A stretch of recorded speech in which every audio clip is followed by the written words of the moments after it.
Komið sæl og gleðilegt nýtt ár. Óskar Árni heiti ég og ætla að lesa úr þessari bók hér, Gamlar konur detta út glugga, eftir rússneska ljóðskáldið og furðusagnameistarann og ólíkindatólið Daniel Karms.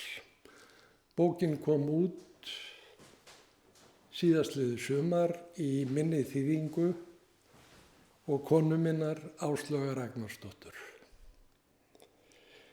Daniel Karms var einn helsti brautryðjandi absúrdbókmennta á Vesturlöndum á fyrrihluta síðustu aldar. Hann var ofsóttur af Sovétyfirvöldum alla sína tíð og svalt í hel á geðveikrahæli í umsátrinu Leningrad í febrúar 1942. Árið 1937 skrifaði Karms meðal annars í dagbók sína sem gæti verið yfirskrift fyrir mörg verka hans. Ég hef aðeins áhuga á hinu fáránlega, því sem alveg út í hött. Ég hef einungis áhuga á lífinu þegar birtingarmynd þess fjarstæðukennd. Fyrsta sagan sem ég les heitir Veggurinn. Verkfræðingur nokkur setti sér markmið að reisa heljarmikinn steinvegg þvert í gegnum Pétursborg. Hann velti þessu lengi fyrir sér, sefur ekki á nóttinni, heldur hugleiðir hvernig hann geti framkvæmt þetta áform sitt. Smám saman myndast kringum hann hópur af snjöllum verkfræðingum og tilverður áætlun byggingu veggjarins. Ákveðið að reisa vegginn að næturlagi og ljúka verkinu á einni nóttu, svo að veggurinn komi borgarbúum á óvænt. Verkamenn eru kallaðir til og verkum skipt á milli þeirra. Borgaryfirvöldum ýtt til hliðar og loks rennur upp nóttin þegar byggja á vegginn. Einungis 4 menn vita hvað stendur til. Verkamennirnir og verkfræðingarnir fá nákvæm fyrirmæli hver á að vera hvar og hvað hver eigi að gera. Þökk sé nákvæmum útreikningum tekst að reisa vegginn á einni nóttu. Daginn eftir eru íbúar Pétursborgar í uppnámi og sjálfur hugmyndasmiður veggjarins í þunglyndискasti. Hann hefur ekki sjálfur hugmynd til hvers þessi veggur var reistur.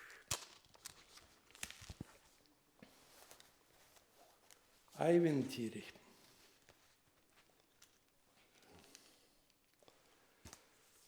Það var eitt sinn maður að nafni Semjónov. Dag einn fór Semjónov í göngutúr og týndi vasaklútnum sínum. Semjónov fór að leita að vasaklútnum en týndi þá hattinum. Hann fór að leita að hattinum en týndi þá jakkanum sínum. Hann fór að leita að jakkanum sínum en týndi þá stígvélunum. Nú, með þessu áframhaldi mun ég tapa aleigunni. Það best að ég drífi mig heim. Á leiðinni heim villtist Semjónov. Nei, þetta gengur ekki, sagði Semjónov. Það best að ég tylli mig niður. Semjónov settist á stein og sofnaði brátt. Hræðilegur dauðdagi. Maður nokkur fann að hann var orðinn svangur og settist við borð og goblaði í sig svínakótilettum. Við hliðina á honum sat konan hans og nöldraði yfir því að það væri ekki nóg kjöt á beinunum. Þrátt fyrir það hámaði hann kótiletturnar í sig og át þar til hann fann fyrir skelfilegum þunga í maganum. Á þeirri stundu, þegar hann hafði ýtt matnum til hliðar, byrjaði hann að skjálfa og svo að gráta.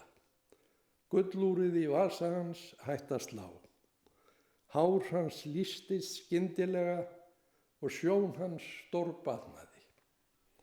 Eyru hans stutt í gólfið eins og þegar fölnuð gul haustlauf falla af greinum asparinnar og svo datt hann dauður niður.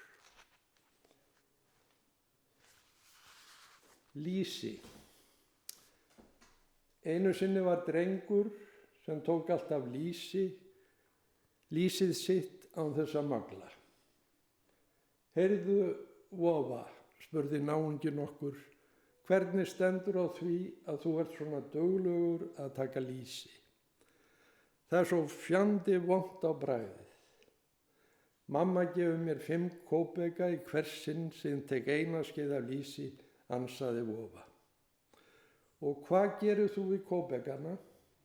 Ég set þá í sparibaukinn minn, svaraði vofa. Og hvað gerir þú svo við aurana? Jú, þegar ég komi með 2 rúblur, ansaði vofa, tekur mamma peningana úr sparibauknum og kaupir handa mér nýja lýsisflösku.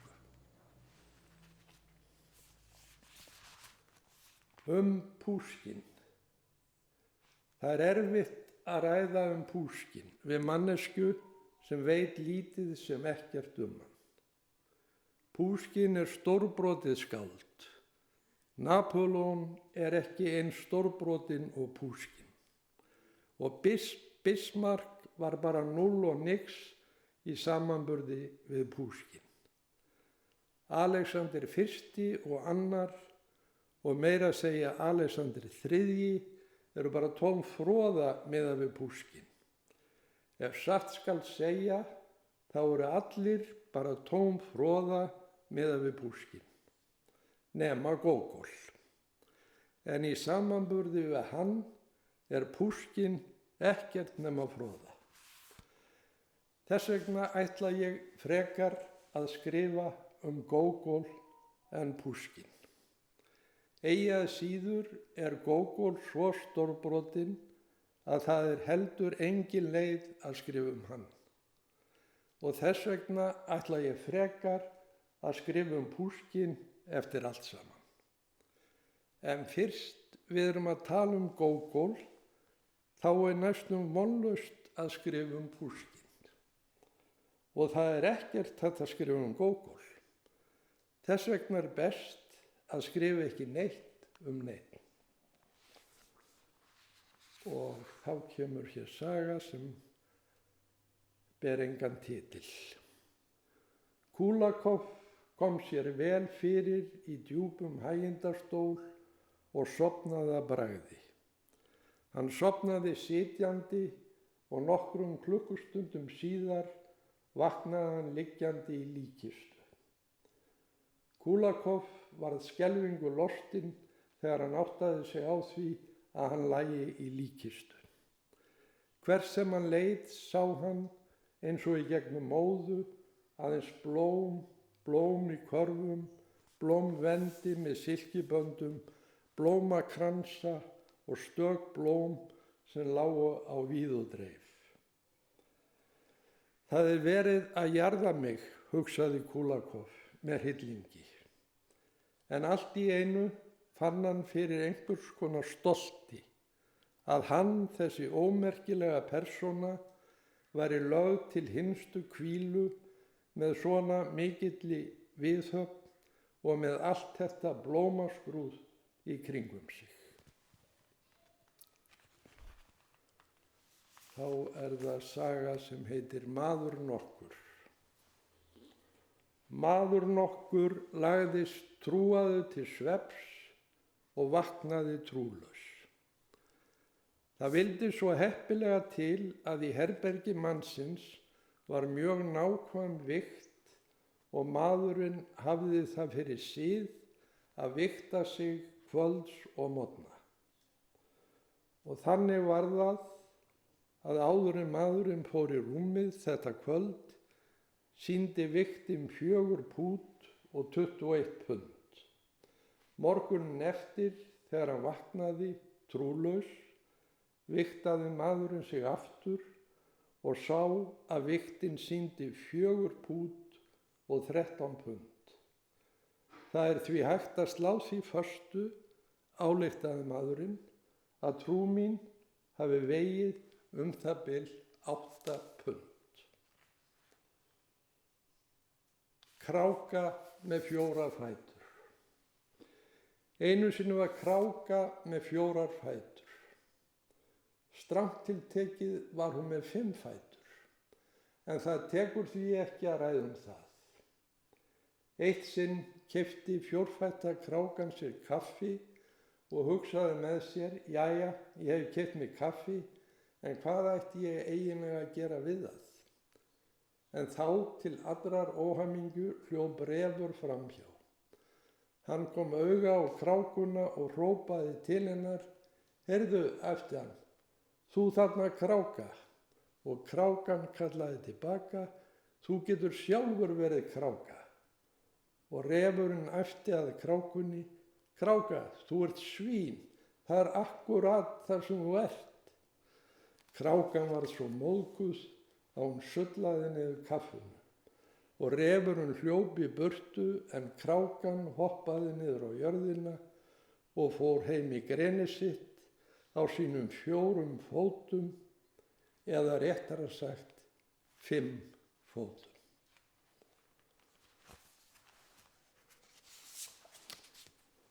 Atvik sem henti konu mína.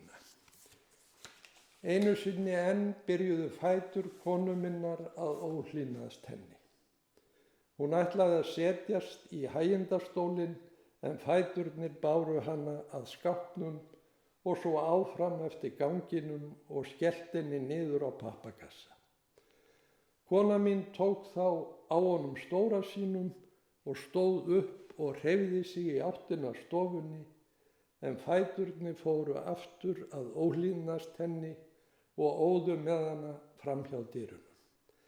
Æi fjandinn, sagði kona mín og rak höfuðið í skrifpúltið. En fæturnir héldu áfram að ólmast og brutu meira að segja glerskál sem stóð á gólfinu í andirinu. Loks settist konan mín í hægindastólinn. Hér er ég, sagði kona mín, brosti breitt og dró úr nösunum keðju sem hafði setið þar föst. Og svo er hér ein örstutt en mjög efnisrík.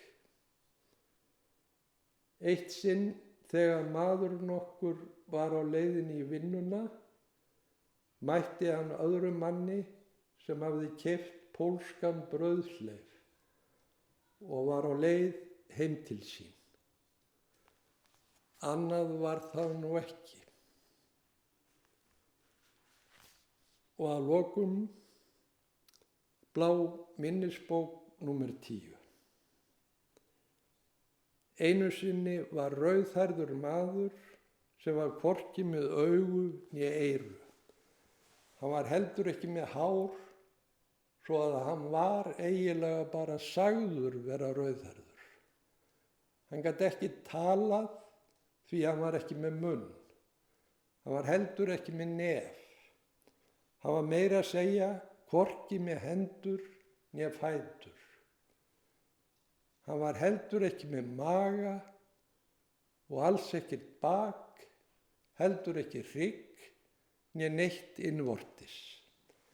Hann var ekki með neitt, svo það er erfitt að átta sig á hvern við erum að tala. Líklega er best að segja ekki meir hann. Takk fyrir og aftur gleðilegt nýtt ár.